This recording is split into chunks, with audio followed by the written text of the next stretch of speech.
Rolling on here on the North Shore Drive podcast, Thursday edition. I'm Adam Bittner, assistant sports editor for multimedia at the Post-Gazette, joined by our Steelers insider, Christopher Carter. We're talking about the Steelers situation at safety today, Chris. Interesting decisions made there in terms of who they kept, who they let go, how many pure safeties they have on this roster. Going to dig into that with you in a second. Before we do, just want to thank a sponsor. It's Savinas, Kane, and Gallucci, Pittsburgh's mesothelioma and asbestos lawyers. They've been standing up for victims of mesothelioma and asbestos cancers for over 85 years. They know how to uncover the truth. They have the experience you need and the commitment your family deserves. They've recovered millions for individuals affected by mesothelioma and other cancers due to asbestos exposure. Call them toll-free at 1-877-227-6558 or visit them online at sdklaw.com. All right, Chris, Chuck Clark, I don't think we can officially, as we're recording this, say he's been brought back yet, but he did have a locker in the Steelers locker room today after Cutdown Day. Juan Thornhill, DeShon Elliott, the two other safeties that are pure safeties that they've signed or retained on this roster is probably the better terminology for that. Do you worry at all about whether they're too late there, particularly at the free safety spot where Juan Thornhill is really the only guy who checks that box completely?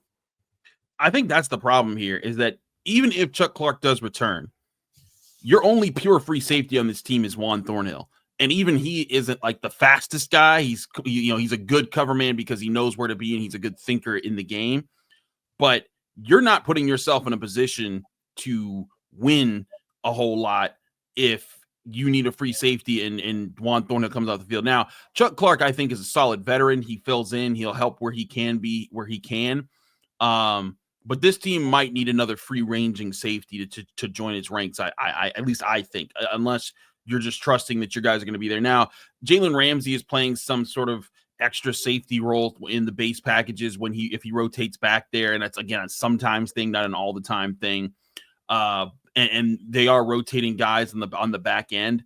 But, man, Adam, I do think it's a legitimate concern right now that they are a little light at the free safety position. DeShon Elliott is not a free safety. He is purely a strong safety. I think Chuck Clark is closer to being a strong safety. And I don't think Miles Killebrew is a guy that's going to be able to help you much there. Sebastian Castro, who they kept on the practice squad, is more of a box safety, even more than a box safety than a strong safety. So I just think that could be a problem for them if Juan Thornhill were to go down at some point, because he's the guy. I think he had a really good camp. He disproved a lot of narratives that were questioning him and whether he'd be good enough to be with the Steelers and keep up with this defense. I think he's shown all that. But now the question is, who do you have behind him if he goes down? And right now the answer looks like nobody.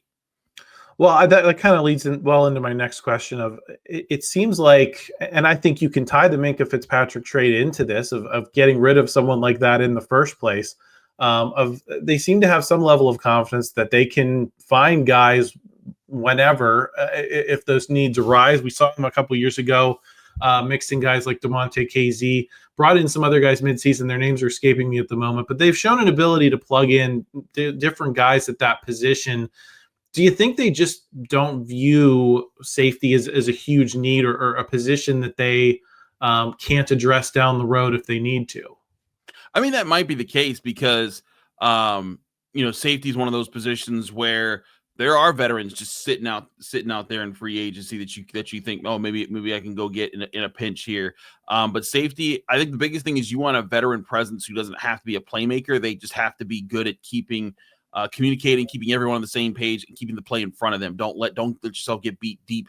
Be able to take away the deep ball when they're throwing your way. So I think it might be that just, hey, the way that they're going to operate in this new system, not a whole lot's being asked of the safety position the way it is, the cornerback position, the linebacker position, the edge rusher position, the defensive line position.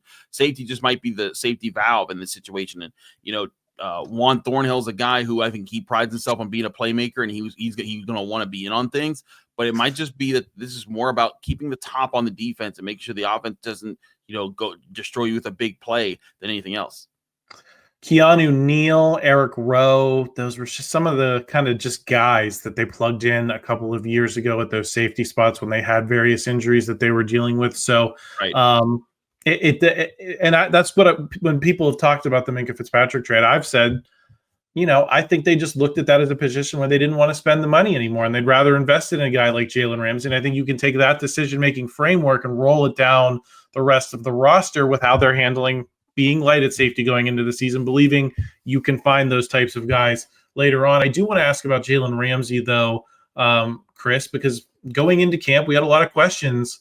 Is he the answer at safety? Can he play some safety?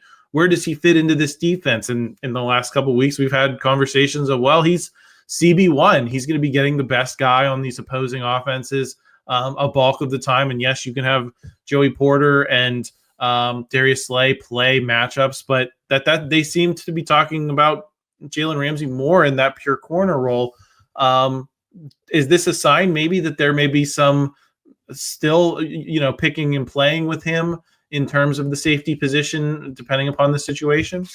I do think Jalen Ramsey is going to move around in this defense, and he's going to be back there sometimes, but not exclusively and not even close to majority. I think that's going to be like a functioning part of the defense is just him having to be back there sometimes. But they brought him in to play cornerback, and you're absolutely right with your assessment that the Steelers just saying, hey, you know what? We love Minkah Fitzpatrick. He did a great job.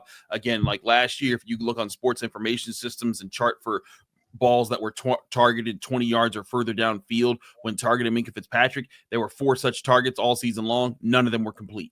And that's part of what he does so well is he takes away that part of the game for a lot of offenses.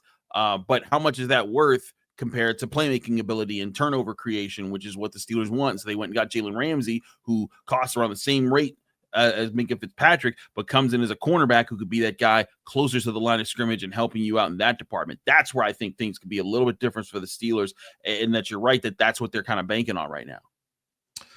Chris, when you assess this secondary as a whole compared to the group that ended last season, what do you see? Obviously, a lot of new names. Most of them, the average person has not seen in a Steelers uniform, playing any significant minutes. You've seen them out at Latrobe, but most people don't get to see that. So with someone who's had that eye on that situation for the last month, how do you feel about this group compared to where they ended 2024?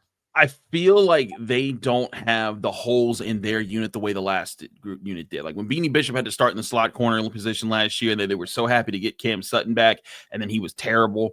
I think that's the thing that they don't have this year. They have 3 starting cornerbacks that they're confident in. They really like their backup in Brandon Echols. Maybe safety, they need more depth. But to me, the biggest thing is when it comes to communication, when it comes to understanding what you got to do and when you got to do it. I think that the Steelers, they like what they have in their roster right now as far as guys that can communicate and keep people on the same page. Peyton Wilson even said it very early in training camp, being like, yes, the certain guys are gone, certain guys aren't. And I think that there was a sense that like maybe there was some communication issues that led to a lot of the open guys that would happen at late in the season last year. And they want to make sure that that's not a thing this year.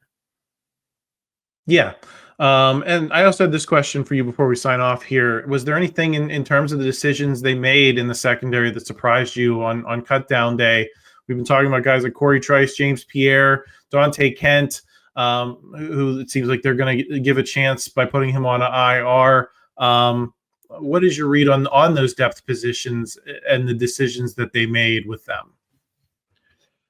I think they put themselves in a position where they're going to be able to make some moves and they have some wiggle room, but they've got to use the wiggle room to go out. I think that they should try to be a little aggressive here. They have some money. Go get some help for these different positions that you feel light at. And I think that's where the Steelers at several different positions, not just safety, they need to be ready to move in those situations. Now, I like the idea of keeping a Corey Trice around because if he's healthy coming off that IR, then great, awesome. Then he's back in the mix there.